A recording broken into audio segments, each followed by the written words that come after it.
Hello વિદ્યાર્થી મિત્રો, આજે આપણે કોસ્ટ એકાઉન્ટમાં પાંચમું લેસન પરોક્ષ ખર્ચના હિસાબો સ્ટાર્ટ કરીશું. આ અગાઉ આપણે પહેલા યુનિટમાં અભ્યાસ કર્યો હતો કે પડતરના મુખ્ય ત્રણ તત્વો છે: માલસામાનના હિસાબો, મજૂરીના અને પરોક્ષ ખર્ચા. માલસામાન, મજૂરી અને પરોક્ષ ખર્ચા.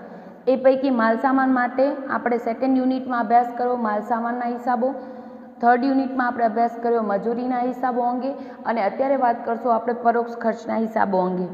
હવે પરોક્ષ ખર્ચ એટલે શું, આ આપણે પહેલા યુનિટમાં જોઈ ગયા છીએ, છતાં પણ મેઇન કોન્સેપ્ટ જોઈએ તો એમ કહી શકાય કે વસ્તુની પડતરમાં માલસામાન અને મજૂરી ખર્ચ ઉપરાંત કેટલાક એવા ખર્ચા થાય છે કે જે કોઈ પડતરના એક પર્ટિક્યુલર એકમ માટે થતા નથી, પરંતુ સમગ્ર ઉત્પાદન માટે થાય છે. માલસામાન અને મજૂરી શું કહી શકાય, પર્ટિક્યુલર એ જ એકમ માટે કેટલો ખર્ચ થયો, એક એકમ દીઠ આપણે ગણવો હોય તો આપણે ગણી શકીએ છીએ. જ્યારે પરોક્ષ ખર્ચા આખા ઉત્પાદન માટે થાય છે અને એ દરેક વચ્ચે ફાળવવા પડે છે. દાખલા તરીકે આપણે જોઈએ તો સુપરવાઇઝરનો પગાર છે, કારખાનાનું ભાડું, ઓફિસ સ્ટાફનો પગાર, સેલ્સમેનનો પગાર, કમિશન, જાહેરાત ખર્ચ, આ બધા ખર્ચ કેવા છે? પરોક્ષ ખર્ચા, કે જેને શિરોપરી ખર્ચા પણ કહેવામાં આવે છે.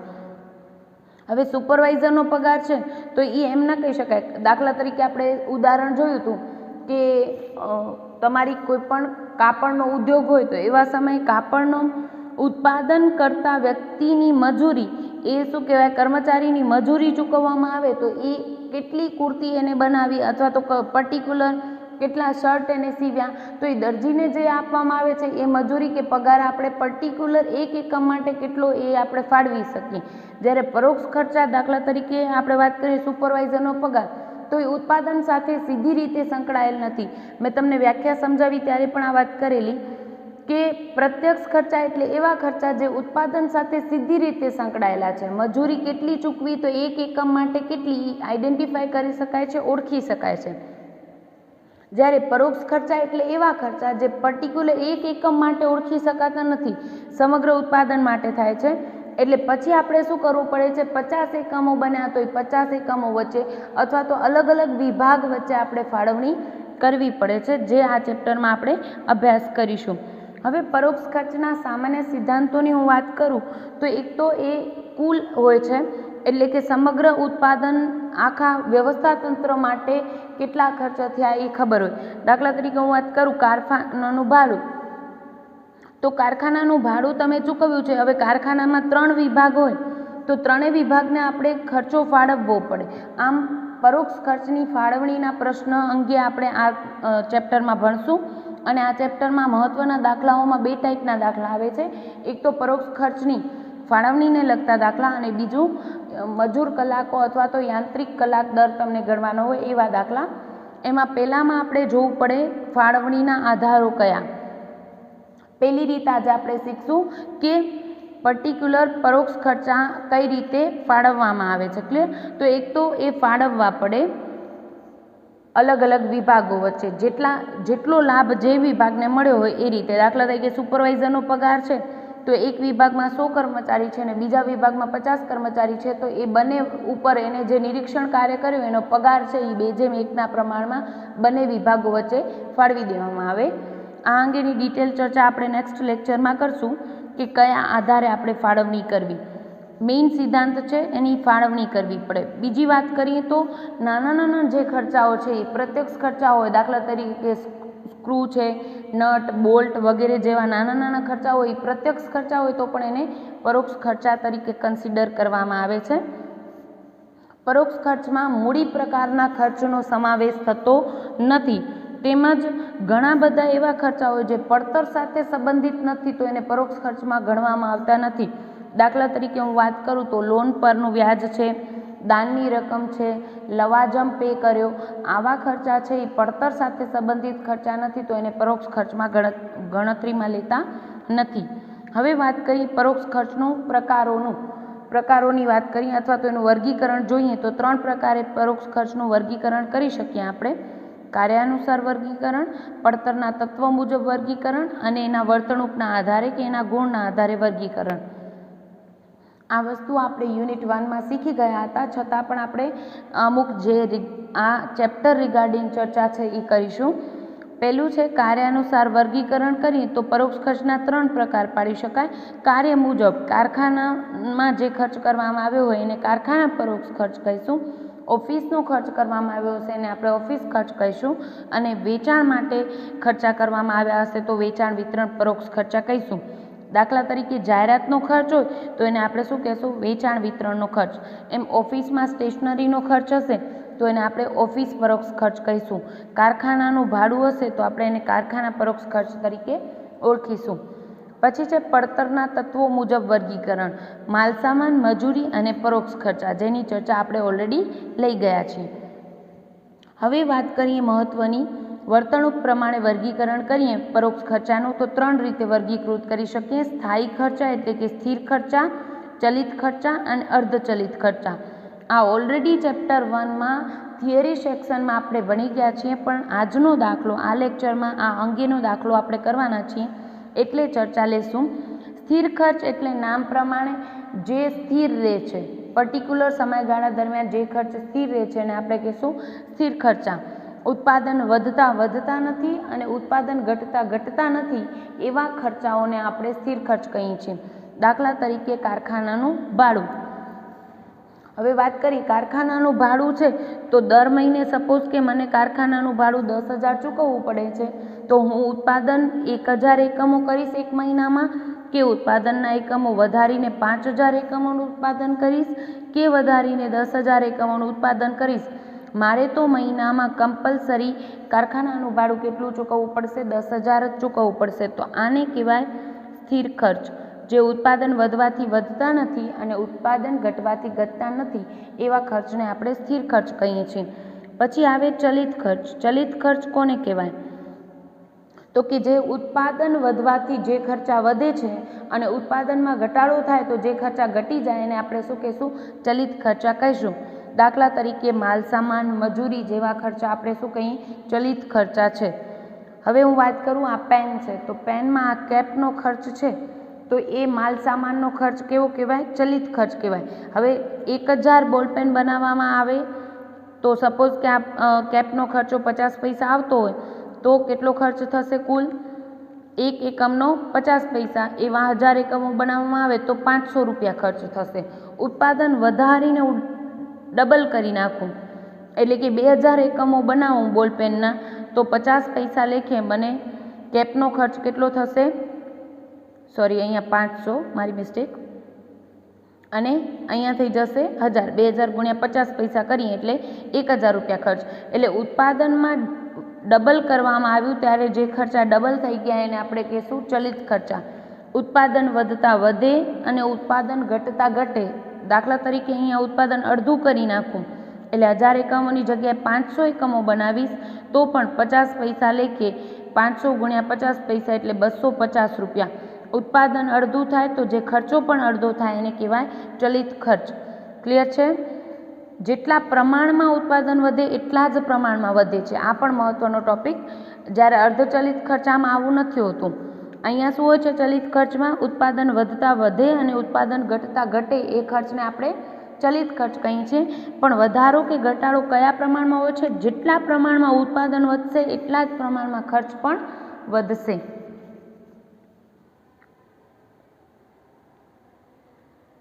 હવે વાત કરીએ અર્ધચલિત ખર્ચાની. ભૂલ અહીંયા થતી હોય છે. સ્થિર ખર્ચ નામ પ્રમાણે સ્થિર છે એ ખ્યાલ આવી જતો હોય વિદ્યાર્થીઓને, ચલિત ખર્ચ પણ ખ્યાલ આવી જાય. પણ અર્ધચલિત ખર્ચ કોને કહેવાય? તો કે અમુક ખર્ચા એવા હોય જેમાં થોડોક પોર્શન ચલિત હોય એટલે ઉત્પાદન વધતાથી જે ખર્ચો વધતો હોય પણ ઉત્પાદનના પ્રમાણમાં વધતો ન હોય. એટલે થોડોક પોર્શન ચલિત હોય અને થોડોક પોર્શન શું હોય? સ્થિર ખર્ચનો હોય. એને આપણે કહીશું અર્ધચલિત ખર્ચ. દાખલા તરીકે એનું ઉદાહરણ લઉં તો લાઇટ બિલ. લાઇટ બિલ કેવો ખર્ચ છે? અર્ધચલિત ખર્ચ. દાખલા તરીકે તમે જોવો છો કે અમુક જે મીટરનો ભાડું હોય એ એટલો ભાગ શું હોય? સ્થિર ખર્ચ હોય. અને પછી તમારા યુનિટના વપરાશ મુજબ તો આને કહેવાય એટલો ભાગ શું છે? ચલિત ખર્ચ છે.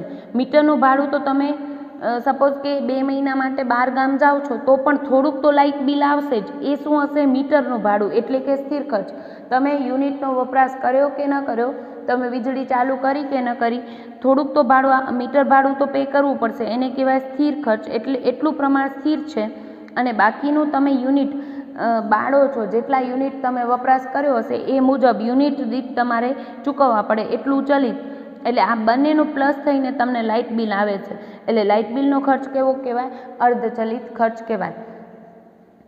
આ કોન્સેપ્ટ આપણે ચેપ્ટર 1માં શીખ્યા હતા. ફરીથી એટલા માટે રિપીટ કર્યું છે કે આજે અત્યારે આપણે એવો સમ કરીશું. હવે આટલું ક્લિયર છે તો મેઇન વસ્તુ આપણે આજે સમ કરવાના છે એની ચર્ચા લઈએ. તો આપણે અર્ધચલિત ખર્ચામાં ચલિત કેટલું અને સ્થિર કેટલું એ આપણે છૂટું પાડવું પડે એવા સમ આજે લેશું. સમ નંબર લઈએ છીએ 5. સમ નંબર 5 લઈએ છીએ જેમાં તમારે અર્ધચલિત ખર્ચ આપેલા હોય અને એમાંથી ચલિત અને સ્થિર ખર્ચ કેટલા એ તમારે અલગ કરવાના હોય. સમ નંબર 5 લઈએ છીએ. હવે અર્ધચલિત ખર્ચા અને ચલિત ખર્ચા અલગ કરવા માટેની અલગ અલગ પદ્ધતિઓ છે આમ તો, પણ જેમાં તમને ભણવામાં આવે છે અર્ધચલિત ખર્ચાઓનું પૃથ્થકરણની પદ્ધતિઓ જોઈએ તો ઉચ્ચ નિમ્ન આંકની પદ્ધતિ છે, પછી આલેખની પદ્ધતિ છે, તુલના પદ્ધતિ, સરેરાશ પદ્ધતિ અને લઘુત્તમ વર્ગની પદ્ધતિ છે. જેમાં આપણે થિયરી પોર્શન પ્રમાણે કેટલી પદ્ધતિઓથી વર્ગીકરણ થઈ શકે એ જોઈએ, પણ દાખલા મુજબ તમને ભણવામાં આવે છે ઉચ્ચ અને નિમ્ન આંકની પદ્ધતિ, જેના દાખલો આજે લેશું. સમ નંબર 5 લઈએ છીએ આપણે. નીચે આપેલી માહિતી પરથી ઉચ્ચ અને નિમ્ન આંકની પદ્ધતિએ અર્ધચલિત ખર્ચનું પૃથ્થકરણ કરી સ્થાયી ખર્ચ શોધો. અર્ધચલિત ખર્ચમાંથી સ્થાયી ખર્ચ કેટલો અને ચલિત ખર્ચ કેટલો એ આપણે અલગ પાડવાનું છે. મહિના આપેલા છે 2011ના જાન્યુઆરીથી કરીને જૂન સુધીના. દરેક મહિનાનું ઉત્પાદન કેટલા એકમો થયું એ આપી દીધું છે અને દરેક મહિનામાં અર્ધચલિત ખર્ચ કેટલો એ આપણે સમમાં આપી દીધેલું છે. હવે આપણે કરીએ છીએ ઉચ્ચ નિમ્ન આંકની પદ્ધતિએ ચલિત અને અર્ધચલિત ખર્ચાઓનું વર્ગીકરણ. Sum number 5. હવે ઉચ્ચ નિમ્ન આંકની પદ્ધતિ મુજબ આપણે વધુમાં વધુ ઉત્પાદન અને ઓછામાં ઓછું ઉત્પાદન કેટલું એ જોવું પડે. તો કે આપણે જે ઇન્ફોર્મેશન આપી છે એમાં સૌથી વધુ ઉત્પાદન કયા મહિનામાં છે? જાન્યુઆરીમાં 3000, ફેબ્રુઆરીમાં 2500 એકમો, માર્ચમાં 3500 એકમો, એપ્રિલમાં 4000 એકમો, મેમાં 3800 એકમો અને જૂનમાં 4700 એકમો પૈકી સૌથી વધુ ઉત્પાદન જૂનમાં જોવા મળે છે અને ફેબ્રુઆરીમાં સૌથી ઓછું ઉત્પાદન છે. તો આપણે આ બંનેના આધારે આપણે દાખલો ગણીશું. ઉચ્ચ આંક જોઈએ તો જૂનમાં 4700 એકમો ઉત્પાદન કર્યું છે અને અર્ધચલિત ખર્ચ તમને સમમાં આપેલો છે 19100. પછી છે નિમ્ન આંક ફેબ્રુઆરીમાં 2500 એકમો અને એ વખતે ખર્ચ આપેલો છે તમને 12500. હવે તમને મેં હમણાં જ વાત કરી કે અર્ધચલિત ખર્ચામાં ચલિત ખર્ચ અને સ્થિર ખર્ચ સમાયેલા હોય આપણે છૂટા પાડવાના છે. ક્લિયર? હવે તમને ખબર છે ઉત્પાદન વધતા વધે એવા ખર્ચા શું હોય? ચલિત ખર્ચા. એટલે ઉત્પાદનમાં ફેરફાર થવાથી જે વધારો કે ઘટાડો આવ્યો હશે એ શું હશે?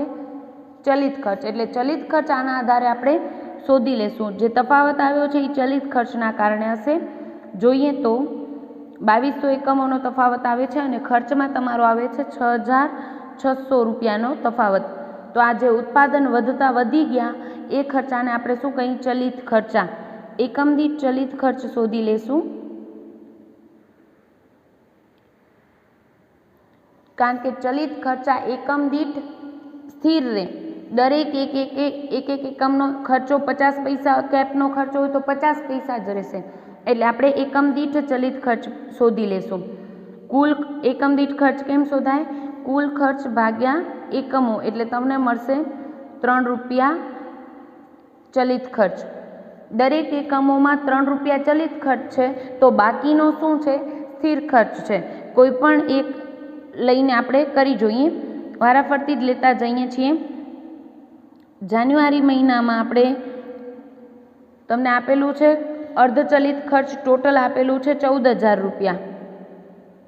એમાંથી ચલિત કેટલા હશે તો કે એ વખતનું ઉત્પાદન છે 3000 એકમો ગુણ્યા 3 રૂપિયા લેખે 9000 શું હશે ચલિત ખર્ચ હશે। તો સ્થિર ખર્ચ કેટલો હશે જાન્યુઆરીમાં કુલ ખર્ચ અર્ધચલિત ખર્ચ છે 14000 એમાંથી ચલિત આપણે શોધ્યું એક એકમના 3 રૂપિયા લેખે 3000 એકમનો કુલ ચલિત ખર્ચ છે 9000 તો બાકીનો શું હશે 5000 રૂપિયા સ્થિર ખર્ચ હશે। ક્લિયર। સેમ વે દરેક મહિનાનું આપણે શોધીને બતાવવાનું રહેશે। એટલે શોધીએ ફેબ્રુઆરીમાં અર્ધચલિત ખર્ચ તમને આપેલું છે 12500 જેમાં આપણે ચલિત કેટલું અને સ્થિર કેટલું અલગ પાડીએ તો ચલિત ખર્ચ ઉત્પાદન દીઠ હોય એટલે 2500 એકમો ફેબ્રુઆરીમાં બનાવ્યા હતા એક એકમના 3 રૂપિયા લેખે ચલિત ખર્ચ કેટલો થાય 7500 સ્થિર ખર્ચ કેટલો તો કે કુલ ખર્ચ છે 12500 એમાંથી આપણે ચલિત ખર્ચ બાદ કરી નાખીએ તો આપણે મળશે સ્થિર ખર્ચ 5000। હવે મેઇન વસ્તુ અહીંયા નોટ ડાઉન કરજો સ્થિર ખર્ચ ઉત્પાદન વધતા વધતો નથી અને ઉત્પાદન ઘટતા ઘટતો નથી સ્થિર જ રહે છે સમયગાળા મુજબ। તો અહીંયા જોયું આપણે જાન્યુઆરીમાં 3000 એકમો બનાવ્યા હતા ફેબ્રુઆરીમાં 2500 એકમો બન્યા તો પણ સ્થિર ખર્ચ કેટલો રહેશે 5000 જ રહે છે અને આ દરેક મહિના માટે કમ્પલસરી તમારો સેમ જ સ્થિર ખર્ચ આવે। માર્ચમાં જોઈએ તો 15500નો ખર્ચ આપેલો છે એમાંથી ચલિત ખર્ચ કેટલા તો કે માર્ચ મહિનાનું ઉત્પાદન છે 3500 એકમો ગુણ્યા 3 લેખે આપણો ખર્ચ થાય 10500 સ્થિર ખર્ચ કેટલા તો કે કુલ ખર્ચ છે 15500 માઇનસ 10500 ચલિત ખર્ચ તો બાકીનો 5000 શું હોય સ્થિર ખર્ચ હોય। એપ્રિલ માટે બતાવીએ છીએ એપ્રિલ મહિનામાં તમારો ખર્ચ આપેલો છે 17000 એમાંથી ચલિત ખર્ચ છે આપણો એકમો આપેલા છે એપ્રિલમાં 4000 એકમો તમને સમમાં આપેલા છે એક એકમ દીઠ 3 રૂપિયા ચલિત ખર્ચ એટલે કુલ ચલિત ખર્ચ આવશે આપણો 12000। સ્થિર ખર્ચ કેટલો તો કે કુલ ખર્ચ 17000 કુલ અર્ધચલિત ખર્ચ 17000 એમાંથી ચલિત ખર્ચ છે 12000 માઇનસ કરી નાખીએ તો સ્થિર ખર્ચ આપણે મળી જશે 5000 જે ઓલરેડી બધા જ મહિનામાં સરખો રહેશે। મે મહિનામાં કુલ ખર્ચ તમારો છે 16400 એમાં ચલિત ખર્ચ જોઈએ તો મે મહિનામાં ઉત્પાદન તમને આપેલું છે 3800 ગુણ્યા 3 કરીએ તો આપણે મળશે 11400। સ્થિર ખર્ચ કેમ શોધશો તો કે કુલ અર્ધચલિત ખર્ચ છે 16400 એમાંથી માઇનસ કરી નાખશું 11400 શું કરી નાખશું ચલિત ખર્ચ માઇનસ કરી નાખશું એટલે 5000 સ્થિર ખર્ચ। અને લાસ્ટ લઈએ છીએ આપણે જૂન મહિનાનો ખર્ચ।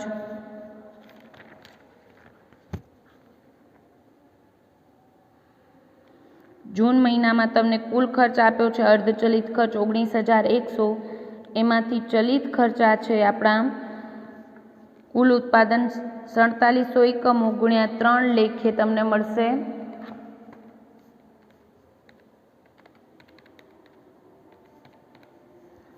14100।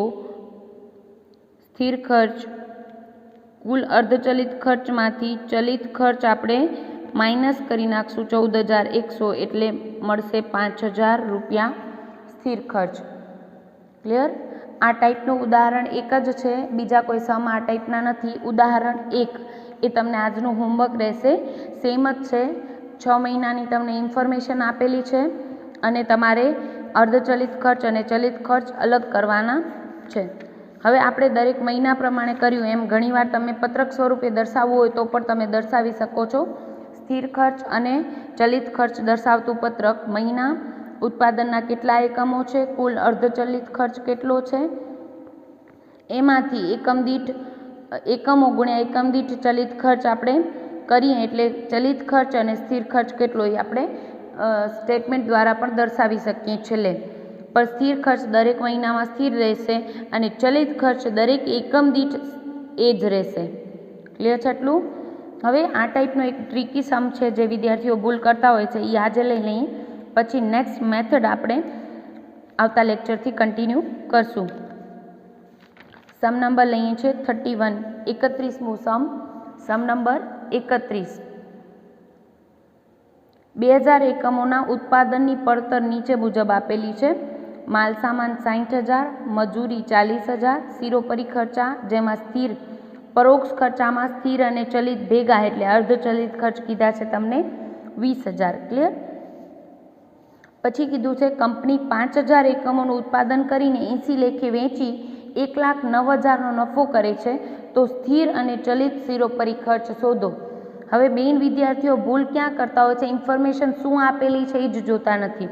ઉપરની ઇન્ફોર્મેશન આટલી આપેલી છે, જે આટલી ઇન્ફોર્મેશન આપેલી છે એ 2000 એકમોને લગતી છે અને પછી નીચે જે પેરામાં કીધું છે એ 5,000 એકમોને 80માં વેચવામાં આવે તો આટલો નફો થાય છે એમ કીધું છે અને પછી કીધું છે સ્થિર અને ચલિત ખર્ચ શોધો. હવે આપણે પહેલે તો 5,000 એકમોની પડતર કેટલી આવી એ જ નથી ખબર, એટલે પહેલે આપણે એ શોધીશું અને પછી આપણે સિરોપરી ખર્ચા એમાં કેટલા એ શોધી લેશું. પછી શોધી શકશો કે એમાં સ્થિર અને ચલિત કેટલા. સ્ટાર્ટ કરીએ તો પહેલે તો મટીરિયલ, દાખલા નંબર 31.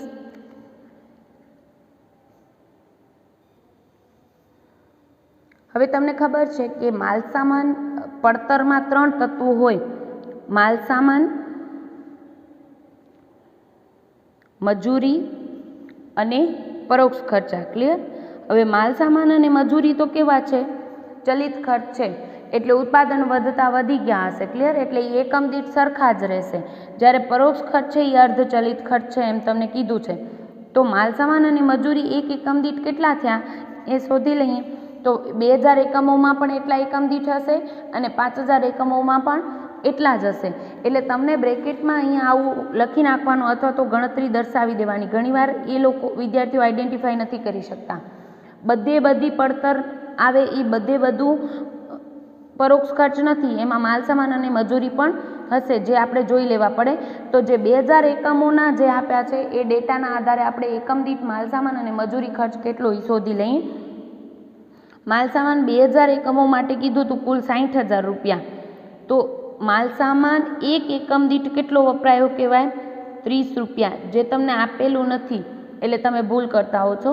મજૂરી છે કુલ 40,000 રૂપિયા 2000 એકમોની ઉપરની ઇન્ફોર્મેશન, એટલે તમને એક એકમ દીઠ મજૂરી કેટલી આવે? 20 રૂપિયા. આ એકમ દીઠ શું કામ શોધ્યું? કારણ કે આ બંને ખર્ચા કેવા છે?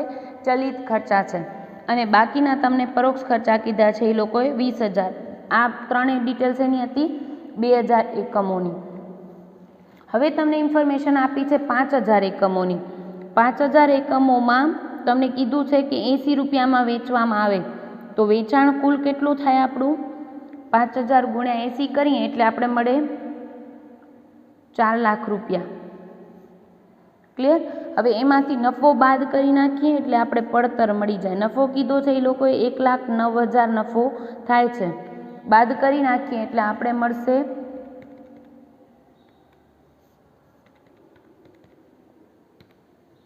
2,91,000.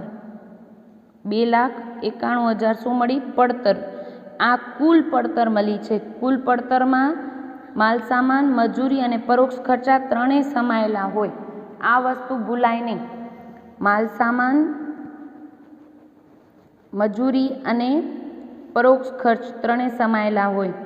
તો હવે આપણે ખબર છે કે માલસામાન અને મજૂરી તો એકમ દીઠ સરખા જ રહ્યા હશે. ઉત્પાદન વધે તો એક એકમ દીઠ સરખા જ રહે. એટલે માલસામાનનો ખર્ચ કેટલો છે? એકમ દીઠ 30 રૂપિયા અને મજૂરીનો ખર્ચો કેટલો છે? એકમ દીઠ 20 રૂપિયા. તો આપણે અહીંયા લખી નાખીએ 30 રૂપિયા અને 20 રૂપિયા. હવે આપણે અત્યારે કર્યું છે 5,000 એકમોનું, પહેલાં કર્યું હતું 2000 એકમોનું, અત્યારે ઉત્પાદન કર્યું છે 5,000 એકમોનું. એટલે માલસામાનનો ખર્ચો કેટલો આવશે? 5,000 ગુણ્યા 30 લેખે અને મજૂરીનો ખર્ચો 5,000 ગુણ્યા 20 લેખે આપણે ખર્ચ મળશે 1,50,000 અને અહીંયા 5,000 ગુણ્યા 20 એટલે 1 લાખનો ખર્ચો મજૂરીનો. બાકીનો જે ખર્ચ હશે એ શું હશે? પરોક્ષ ખર્ચ. ક્લિયર. તમને ઘણીવાર આ દાખલામાં પરીક્ષામાં પૂછાય તો વિદ્યાર્થીઓ શું કરે? સિરોપરી ખર્ચા 20,000 છે એને જ ફાળવી લેતા હોય છે. પણ આપણે શું કીધું છે? ઉપરની ડિટેલ છે 20,000 પરોક્ષ ખર્ચવાળી 2,000 એકમોના માટે છે અને પછી 5,000 એકમો માટે કયા ખર્ચા કેટલા માલસામાન મજૂરી કે પરોક્ષ ખર્ચ એ તમને આપ્યું જ નથી. વેચાણ આપ્યું છે અને નફો આપ્યો છે, એના આધારે પહેલે પડતર શોધવી પડે અને પડતરમાં માલસામાન અને મજૂરી કેટલા એ તો આપણે ખબર પડી જાય, કારણ કે ચલિત ખર્ચ છે તો એ 2,000 એકમમાં જેટલા એકમ દીઠ થયા હશે એટલા જ અહીંયા થયા હશે. ક્લિયર? હવે વાત કરીએ ચલિત ખર્ચા અર્ધ પરોક્ષ ખર્ચા છે એ કેટલા થયા. તો કુલ ખર્ચ છે 2,91,000નો કુલ પડતર, એમાંથી 1,50,000નો ખર્ચ છે માલસામાનનો અને 1 લાખનો ખર્ચ છે મજૂરીનો ખર્ચ. તો બાકીના હશે એ શું હશે? 2,91,000માંથી આપણે માઇનસ કરી નાખીએ 2,50,000 એટલે કુલ મળશે 41,000 પરોક્ષ ખર્ચા. હવે 5,000 એકમો માટે પરોક્ષ ખર્ચ અર્ધચલિત પરોક્ષ ખર્ચ કેટલો મળ્યો? 41,000 અને 2,000 એકમોના 20,000 એટલે હવે આપણે 2,000 એકમો માટે 20,000 અને 5,000 એકમો માટે 41,000 અર્ધચલિત ખર્ચ મળી ગયો. એટલે આપણે ઉચ્ચ નિમ્ન આંકની પદ્ધતિએ આપણે ચલિત અને સ્થિર ખર્ચ અલગ પાડી દઈએ. તો ઉચ્ચ આંક છે આપણો 5,000 એકમો અને અર્ધચલિત ખર્ચ મળ્યો છે આપણે 41,000. નિમ્ન આંક આપણો છે કુલ 2,000 એકમો અને ખર્ચ છે એના માટે 20,000 જે તમને ઓલરેડી આપેલો હતો. હવે આપણે ઓલરેડી ખબર છે કે જે ઉત્પાદન વધ્યા હશે એ ખર્ચા શું હશે? ચલિત ખર્ચ હશે. એટલે અર્ધચલિત ખર્ચમાં ચલિત ખર્ચનું પ્રમાણ કેટલું એ આના આધારે મેળવી લઈશું. તફાવત લઈ લઈએ તો 3,000 એકમોનો તફાવત અને ખર્ચમાં 21,000નો તફાવત. એટલે આના આધારે મેળવી લઈશું એકમ દીઠ ચલિત ખર્ચ કેટલા. એકમ દીઠ ખર્ચ આપણે કેમ શોધીએ છીએ? કુલ ખર્ચ 21,000 ભાગ્યા એકમો 3,000 એટલે આપણે મળશે 7 રૂપિયા ચલિત ખર્ચ, એકમ દીઠ ચલિત ખર્ચ. હવે એકમ દીઠ ચલિત ખર્ચ મળી જાય એટલે બાકીનું હોય એ શું હશે? સ્થિર ખર્ચ હશે. એટલે બંનેમાં આપણે સ્થિર ખર્ચ કેટલો શોધી લઈએ તો 2,000 એકમો માટે ખર્ચ કેટલો હતો તમારો? કુલ ખર્ચ 20,000 હતો, અર્ધચલિત ખર્ચ 20,000 હતો. એમાંથી ચલિત અને સ્થિર અલગ પાડી દઈએ. ચલિત ખર્ચા કેટલા? તો કે એકમો 2,000 ગુણ્યા એકમ દીઠ 7 રૂપિયા લેખે 14,000 રૂપિયા શું આવશે? ચલિત ખર્ચ. તો સ્થિર ખર્ચા કેટલા? તો કે કુલ ખર્ચ અર્ધચલિત ખર્ચ છે 20,000, એમાંથી ચલિત છે 14,000, તો બાકીના 6,000 રૂપિયા સ્થિર ખર્ચ હશે. સેમ વે 5,000 એકમો માટે જોઈએ તો 5,000 એકમોમાં કુલ અર્ધચલિત ખર્ચ મેળવ્યો તો આપણે 41,000 જે આપણે શોધ્યો હતો. ક્લિયર? હવે એમાં ચલિત ખર્ચ કેટલા? તો કે 5,000 એકમો ગુણ્યા 7 રૂપિયા એકમ દીઠ ખર્ચ એટલે 35,000 ચલિત ખર્ચ. સ્થિર ખર્ચ શોધીએ તો અર્ધચલિત ખર્ચ કુલ છે 41,000, એમાંથી આપણે ચલિત ખર્ચા 35,000 માઇનસ કરી નાખીએ તો 6,000 શું મળશે? સ્થિર ખર્ચ. આપણે જાણીએ છીએ એમ સ્થિર ખર્ચા ઉત્પાદન વધતા નથી એટલે બંનેમાં કેટલા આવશે? સેમ આવશે. અને ચલિત ખર્ચા છે એ એકમ દીઠ બદલાતા નથી એટલે એ પણ બધામાં સેમ આવશે. ક્લિયર? આ ટાઈપના સમ બીજા નથી, ખાલી ઉદાહરણ 1 જે આપણે લાસ્ટ સમ ગણ્યો એના જેવો છે એ આજે તમને હોમવર્કમાં કરવાનો છે. નેક્સ્ટ મેથડ આપણે આવતા લેક્ચરમાં કન્ટિન્યુ કરીશું. Thank you.